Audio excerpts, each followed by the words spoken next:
Баяғыда дерменші болыпты. Ол дермен жанында ат ұстапты.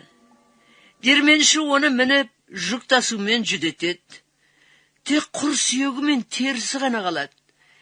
Дерменші атты одан әрі жұмысқа жарамайтынын көріп, тізгінін мойнына түріп, басың ауған жаққа бар деп босатып қоя береді. Ат жол бойы қаңғып жүріп отырып, орманға жетеді. Ол орман бақтарында көкорай шалғынға, мөлдір суға кезігіп, оттап жүре береді. Әбден тыңайып, күйленіп алады.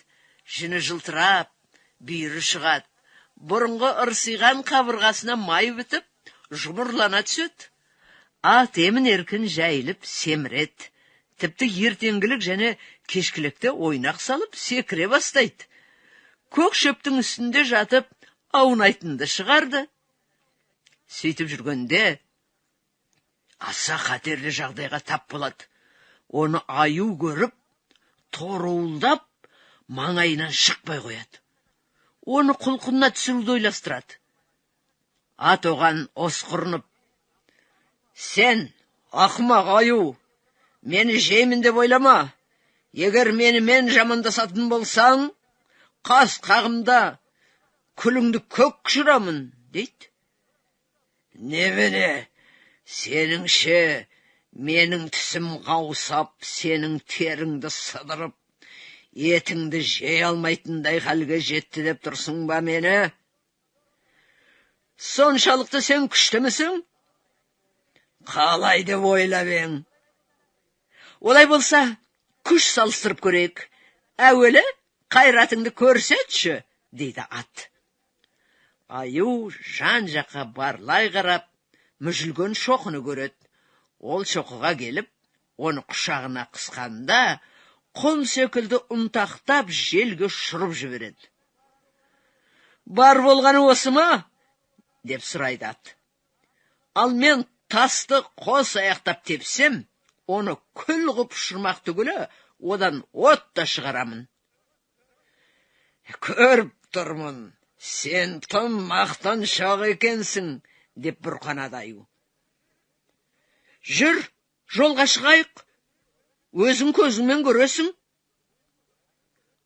Олар жолға шығады. Аю артқы аяғымен түк қарап тұрады. Ал ат аулақтап кетіп қалады. Артынан құйындата шаба жөнелгенде тастан от ұшқындайды. Аю аң-таң болып, қорқып шоқиып отыра қалады. «Бұған не дейсің?» «Шынында да маған қарағанда әлде қайда күштірек екенсің», деп жауап береді аю. «Маған тісіңді қайрағаның үшін сені қалай жазаласам екен? Өлтіргенмен де ештеме бітпейтін сияқты». «Ат, сен мені өлтірме, қандай қызмет еттесің де етейін, бірақ түбіме жете көрме. Олай болса, айыбың үшін мені тізгінімнен жетелеп жүресің. Көзім ұйқыға кеткенше шөбі шүйгін жер іздейсің». Аю ләм-мим демей қорқат, аяғымен тарпып жаншып тастайма деп зәресі ұшады. Сөйтіп аю атты баға бастайды. Баға береді. Бірақ қанша күткенімен ат ұйықтамайды. Аю әбден шаршайды, тісін қайрап. Ат естіп қалмасын деп іштей аузына келгенді айтып балағаттайды. Бірде ол қайратына мініп атқа: «Тақсыр ат, демалғаның қандай жақсы болар еді», дейді кенеттен. «Мен онсыз да көп демалып жүрмін». «Сен демалғанда жатқаныңды, көзіңді жұмып бір сәт қалғаныңды көрген емеспін». «Сен аттың бір құлағы демалғанда, екінші құлағы сақ тұратынын білмеуші ме едің?» «Дегенмен де қашан ұйықтайсың?» Өрісте жүрмей, аяғымнан тік тұрып, салмағымды бір аяғымнан екінші аяғыма ауыстырып тұрғаны шақта ұйықтаймын.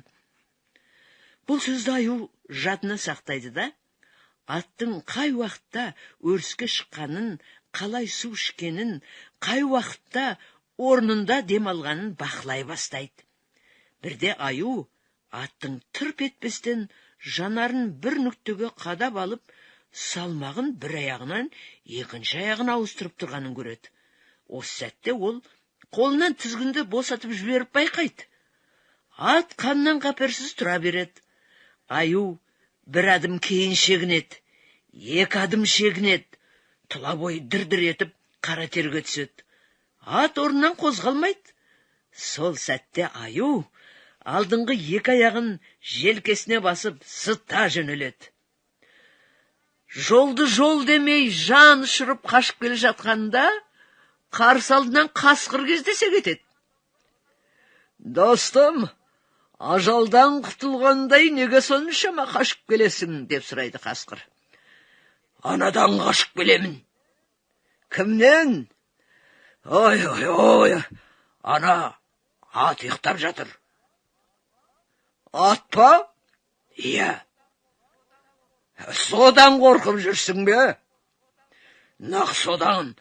Қарасаң болды оянып кетеді. Оның жатқанын көрсең, құрыдым дей бер. Сен барып тұрған қорқақ әрі ақымақсың, Аю. Атың қайда? Ана жақта. Мен қашып келе жатқан жаққа қараш. Ештеме көрінбейді. Жоғары көтеріл. Ештеме көрінбейді. Аю бұрылып, арт жағына қарайды. Аяғының ұшынан тік тұрып қарайды. Ештеңе көзіне ілікпейді. Ат қыр астында қалған. Атың қайда? Дейді қасқыр шыдай алмай. Кел, мен сені жоғары көтерейін, сонда көресің. Аю қасқырды жоғары көтеру үшін абажадай алдыңғы екі аяғымен құшақтай алғанда, қасқырдың тыныс алуына мұршасы келмей өліп кетеді. Ал Аю оны қаншалықты қысып жібергенін, оны өлтіріп алғанын аңғармай да қалады. Қасқырдың өлік болғанын көріп, Аю қатты күрсінеді. Ей, сорлай, сен атты тек бір көргеннің өзінде жан тәсілім бердің. Қаншама уақыт ол атты баққан менің жаным қалай шыдап жүр десеңші. Сөйтіп, үрей ұшқан Аю тағы да зыта жөнеледі. Шамасы артына қарамастан, әлі күнге дейін зытып келе жатқан болар.